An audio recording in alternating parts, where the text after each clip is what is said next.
En plein désert, c'est une oasis des temps modernes, à 30 km des gratte-ciel d'Abu Dhabi.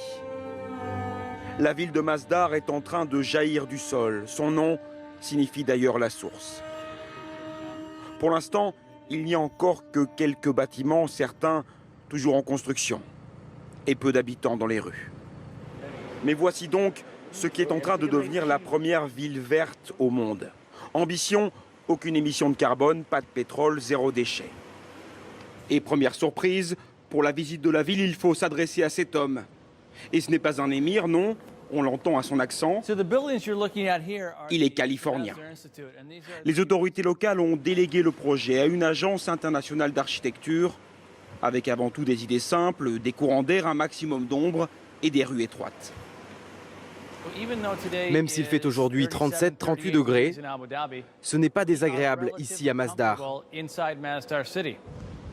Et s'il faut tout de même allumer le climatiseur, l'électricité viendra du ciel. Sur chaque immeuble, une multitude de panneaux solaires, dernière génération. La journée, la ville produit plus d'électricité qu'elle n'en consomme.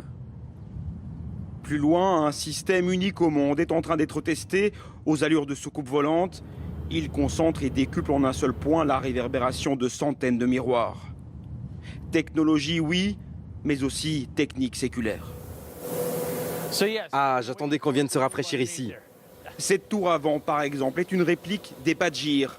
Il y a des siècles déjà, il servait à faire circuler l'air dans les villages iraniens. Un brumisateur a été ajouté.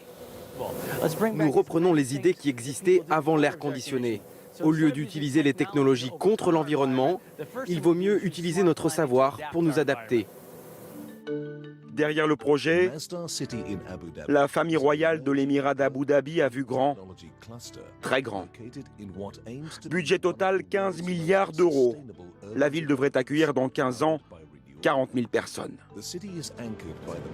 Et tous ses habitants se déplaceront bien sûr sans dégager la moindre pollution. Nous sommes ici en dessous de la ville de Masdar. À la surface, tous les véhicules sont interdits. Alors les concepteurs ont mis en place un système de voiturettes électriques sans pilote. Elles se déplacent le long d'une voie magnétique à une vitesse de 25 km/h. Un système qui actuellement n'existe nulle part ailleurs au monde. 4 personnes maximum dans ces véhicules qui constituent en quelque sorte un métro, mais individuel. À l'intérieur, il suffit de choisir sa station. Pour le moment, il n'y en a que 2 sous la ville. À l'extérieur, des capteurs pour empêcher toute collision. Tout est automatique.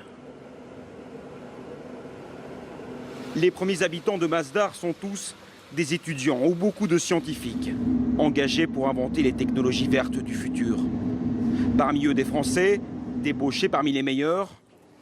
Le tout, bien sûr, financé par l'argent du pétrole d'Abu Dhabi.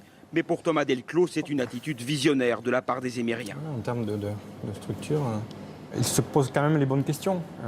Pour le moment, la technologie, toutes nos technologies sont basées sur le pétrole, mais dans l'avenir, il va falloir trouver d'autres alternatives, développer les énergies renouvelables, et ils s'y intéressent. Ils pourraient rester sur leurs acquis et se dire bon, ben, nous, on a l'argent du pétrole, on va rester comme on est. Mais non, ils ont eu cette démarche de dire non, on va essayer de faire avancer la recherche dans cette thématique-là, parce que c'est ça l'avenir. Il ne reste plus qu'à transformer Masdar, la ville laboratoire, en ville tout court. Les concepteurs se sont donné moins de 5 ans avant l'arrivée des premières familles.